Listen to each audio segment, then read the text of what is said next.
Good morning. Thank you for being here.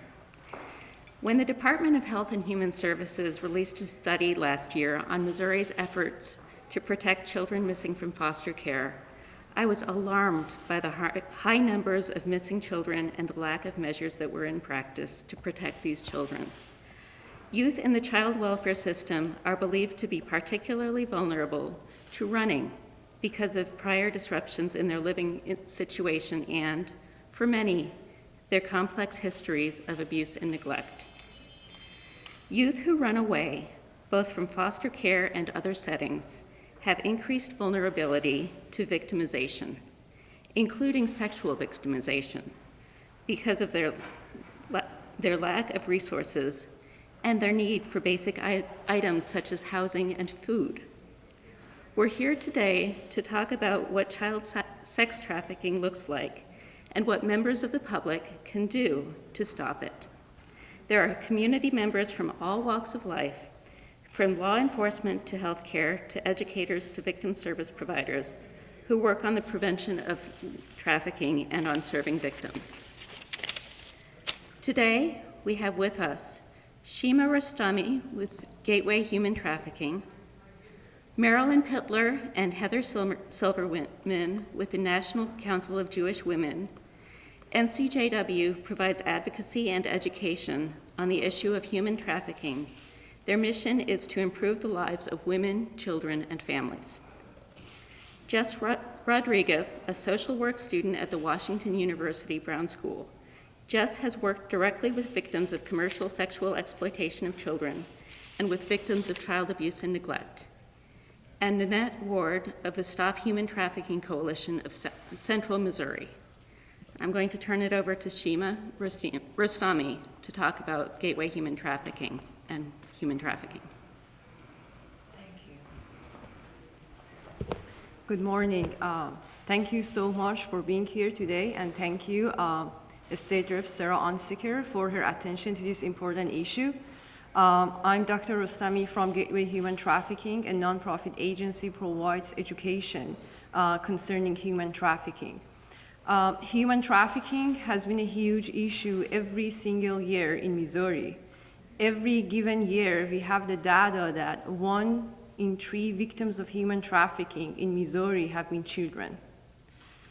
In 2019, based on National Human Trafficking Hotline number, we had 69 children victims of human trafficking in Missouri. In 2020, don't forget the fact, 2020 was the year we had the pandemic, very hot everywhere. The number of victims of child trafficking in Missouri have been 101, increased. But what does it mean? Does increasing the number in the reports, is it a good thing or is it a bad thing? So if you ask me, it's a good thing. Because the fact is that in the United States and also in the international world, human trafficking is identified as the second or third most flourishing criminal activity in the world, after illegal gun trade and drug trafficking. If you take a look at the numbers in the state of Missouri, the number of prosecuted drug trafficking is thousands. But the question is why the number of prosecuted human trafficking cases is roughly 200, 300, or 400 cases every year. The answer is that the community is not aware of the reality of human trafficking. A community who doesn't know what is a problem, they are not going to identify the issue to provide resources for survivors and victims. We are so fortunate for this opportunity to be able to educate Missourians about the reality of human trafficking so that we are able to survive victims and survivors. We need to increase the numbers. Again, I'm saying that increasing the numbers every year in the reports is not a bad thing. It's a good thing. Because the reality is that we have thousands of victims right now that they need to be survivors of human trafficking. So when the number increases, meaning that the system is doing a good work to identify those victims. So hopefully, years to come, in Missouri, we are going to have more survivors. Thank you so much for being here. After my other colleagues have their talking points, we are here to answer any questions you may have. Thank you. Thank you. And now we have Nanette Ward from the Stop Human Trafficking Coalition of Central Missouri.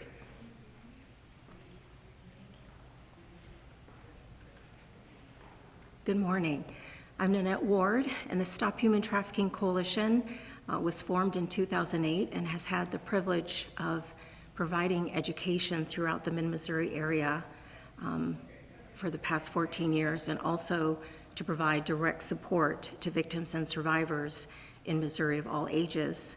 I'd like to speak to a couple things, and we don't have law enforcement represented here, but we want to give recognition to our Missouri State Highway Patrol that has been training troopers and county law enforcement and local law enforcement for the past few years on identifying victims of trafficking in their road stops. It's an interdiction for the protection of children training, and it's an intensive 2-day training that has been very successful in raising the number of victims that have been identified and traffickers that have been found with these victims in various pullover stops and other interactions that Highway Patrol has with the community. They include children who are found in these pullover stops. Many of them are children of child pornography. Many of the pullover stops might not have a victim present, but they will find someone who has engaged and participated in and been a perpetrator of child pornography, which is a form of child sex trafficking. Child sexual abuse material is the more current term of child pornography, so I would share that with you. We understand that when abusive pictures are taken, it's actually sex abuse material. And the other point I would speak to is the fact that we do free trainings around the community, and everywhere we go, we find that people are realizing once they know what child sex trafficking is, then they understand that they actually are aware that they've known or suspected someone who has been in that situation. Many of the victims that we serve who are adults were also victims of child sex trafficking. It's very common for child abuse to lead into actually trafficking, because the only difference there is that somebody's getting something of profit, and then they go on because of that exploitation, that degradation, that commodification, that severe violence and abuse, that they go on as adults and still end up in forced prostitution. So I would just say that, and add to this, that we know that we have a significant issue that our children need to be, as Shima said, they need to be survivors and no longer victims. And as adults, we have that responsibility to become more informed and to do everything we can to keep our children safe and to bring them out of exploitation. Thank you.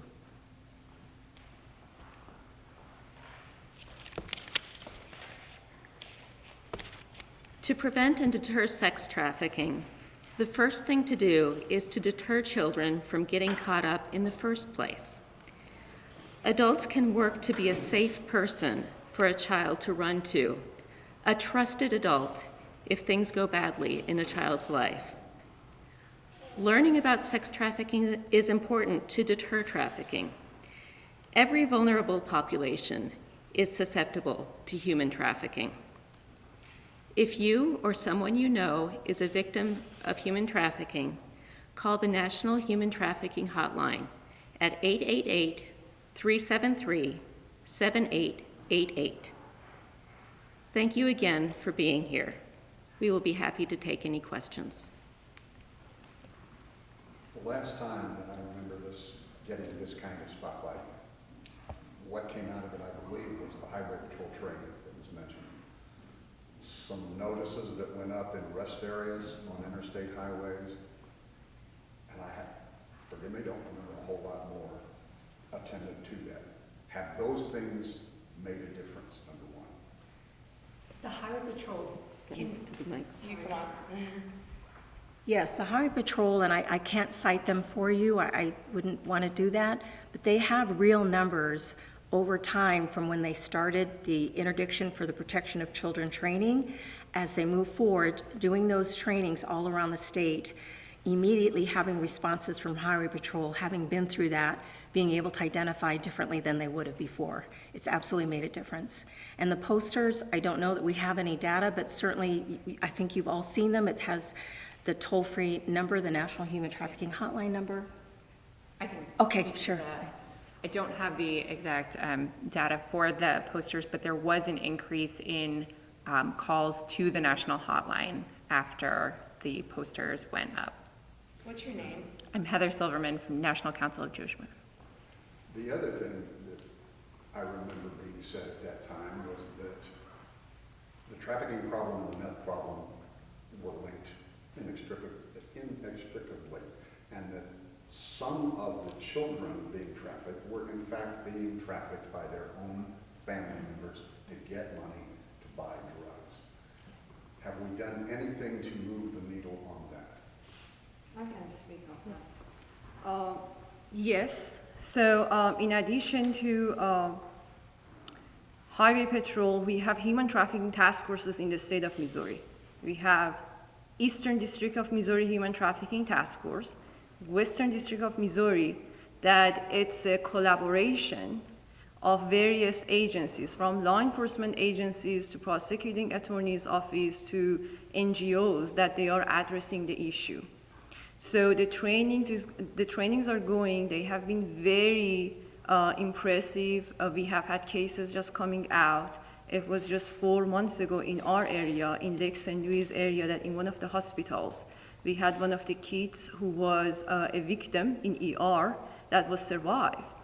And that was all the results of this collaboration with law enforcement and healthcare professionals and a network. So the situation was that this 15-year-old showed up at the hospital, brought to the hospital with some injuries.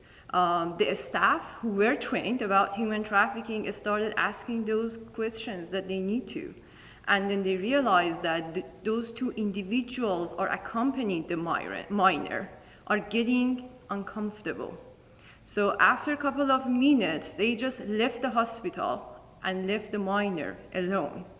So because of the collaboration, ER staff knew about Human Trafficking Task Force in Eastern Missouri. They immediately contacted the detective. The detective showed up, and then FBI, because it's a joint task force of local law enforcement and federal law enforcement. And after an hour interview, they realized that that minor was a victim of trafficking. Also, she was pregnant as a result of trafficking situation she was going through. So to answer to your both questions, these collaborations have been very successful since 2014 that I'm aware.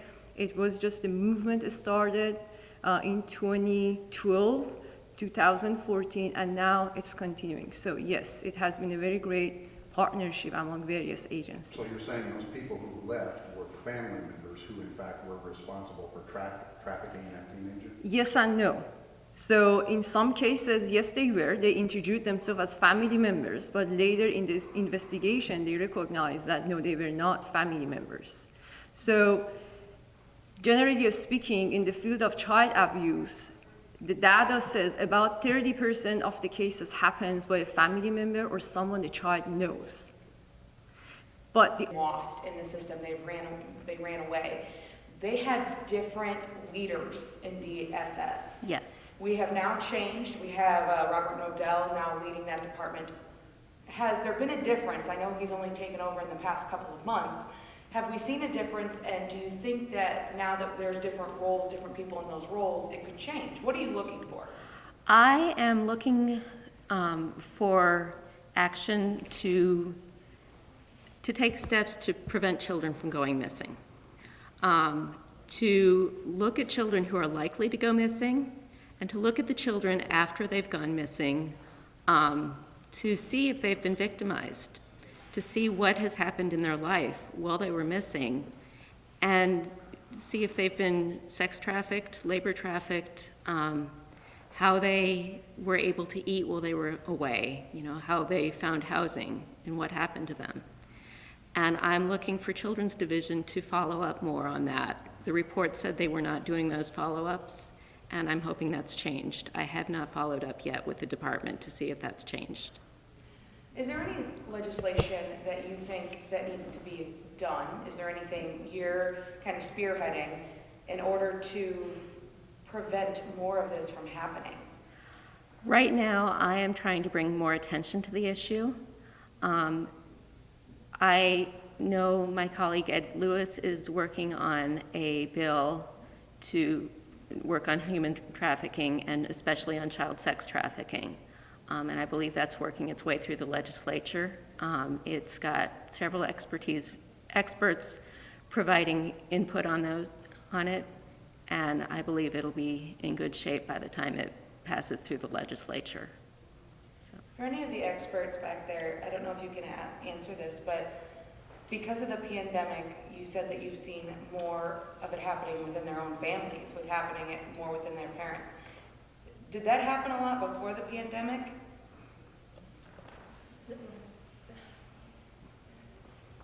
There's actually a term called familial trafficking, and also, by the way, intimate partner trafficking. So family members have been exploiting their children before the pandemic, but it got worse because of the pandemic. There was more desperation.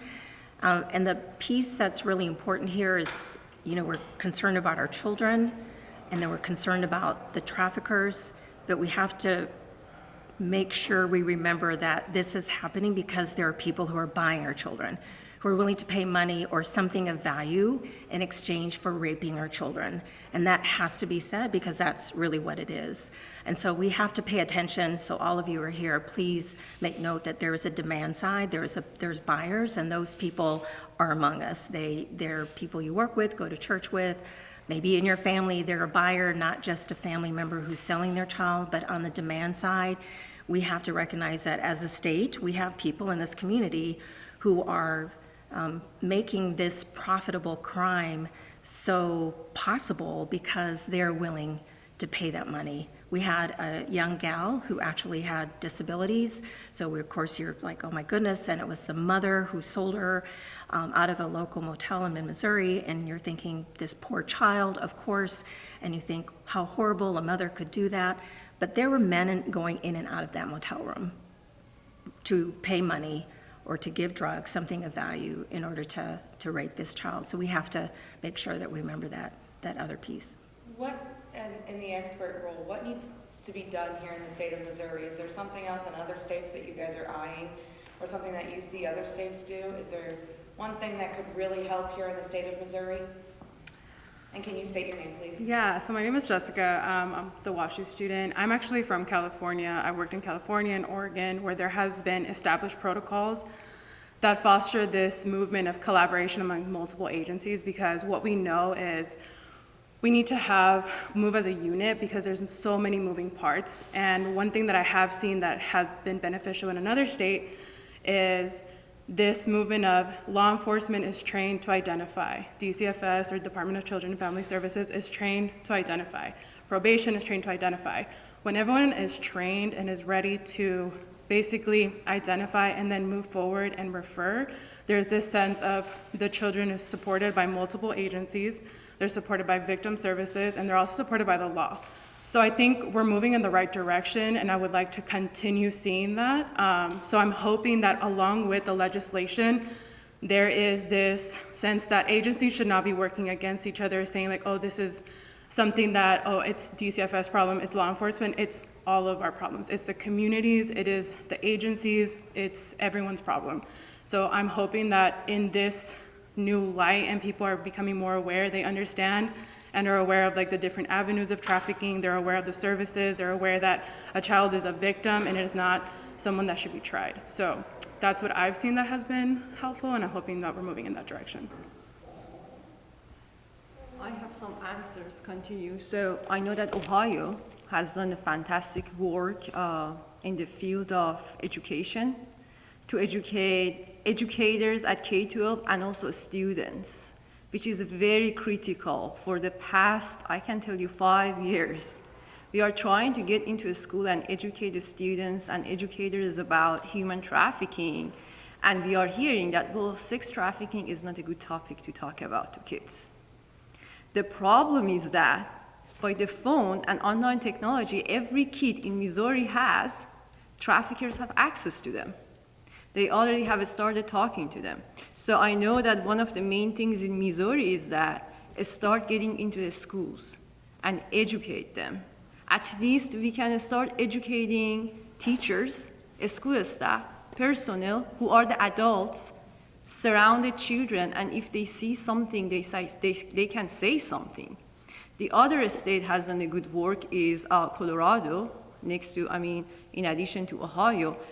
The Colorado model is they are having a great advisory council in the state from various experts, which actually we recommended that to State Rep. Lewis, that he added that recommendation to the bill to make the bill stronger. And then I also want to take some time and ask and thank State Rep. Ed Lewis. He did a good work reaching out different experts in the state and ask their opinion and recommendations and ask them to submit their recommendation for their review. So going back to your question, the main point is all about partnership. We just need to create an environment rather than putting various groups, agencies against each other. Bring them together. Ask them, what is your recommendation? What has been your experience? And try to bring them together in a unified message. So partnership is the key, in my opinion, fighting against human trafficking. Just to add, there is actually a national organization, Shared Hope International, which rates each state based on legislation that needs to be in place in order to combat trafficking in the state. Currently, NCJW is working with the Missouri Coalition Against Trafficking and Exploitation to bring forward some of those pieces that we don't currently have, and hopefully legislators will pick them up. So where does Missouri rate? Most states rank pretty low, and I believe we are at an F currently. There are some Ds, but the average is an F. Mm-hmm. Yeah. Most states were an F. I can actually, so on that note, I was doing some research recently, and it seems that it's a legislation piece because oh yeah, so sorry, I completely forgot. So what I noticed is the legislation piece was inhibiting us from actually servicing the youth, and that's what's giving us an F. So we're not identifying, the legislation is not providing victim services, it's not fostering this, like, let's help the youth, and that's why we're kind of in a low grade. So right now we're moving into the right direction. There are organizations that are coming in, there is legislation. So what I'm hoping is that grade will move up, but as of now, we're missing a lot of the pieces that are being looked at in this grade, so. Is a lot of the legislation simply hasn't kept up with the technology? There's a bill in the House now that adds cryptocurrency to the definition of laundering. Is it things like that? So no, it's actually, so under the federal law, any youth 18, so anybody under 18 is not a victim of prostitution. I mean, it's not a, sorry, anyone under the age of 18 is a victim of commercial sexual exploitation. In Missouri, up until recently, that still needed to be proven under coercion, and it's actually still in place, and so we're trying to eliminate that so we can actually say we're in compliance with federal law, because federal law says anyone under 18 is a victim of exploitation and is not perpetrating prostitution. So that's one of the things. As far as what I am seeing, or what I constantly saw with youth, it is an access to media. A lot of the times they notice a vulnerable youth and they're like, okay, let me show you a different view. So even if you have somebody in Missouri from a rural area can be trafficked in a bigger city because of media. So we also have to build awareness. It's like, how are we also addressing that piece along with just visually seeing someone? We can't just always just visibly see somebody who's being trafficked. So, but I think there's just a lot of moving pieces. Again, it's a lot of training law enforcement to be kind of notice these things and like notice the avenues that are constantly happening. I don't know if I answered your question, but. I'd be happy to send the report to anyone who's interested. And just this Thursday, if anyone wants to join Zoom, Shared Hope International, Sarah, I'm sorry, I can't remember her last name, is presenting about Missouri's F grade and that report card in general this Thursday via Zoom at 6:30. Sarah, political realities, you are a member of a minority party. Does the political leadership in your chamber, are they interested in dealing with this? Are they? I believe so. This is certainly not a partisan issue. It's the bill that's moving through is by Representative Ed Lewis, who's a Republican, and it is moving. I think there is movement on both sides to address this.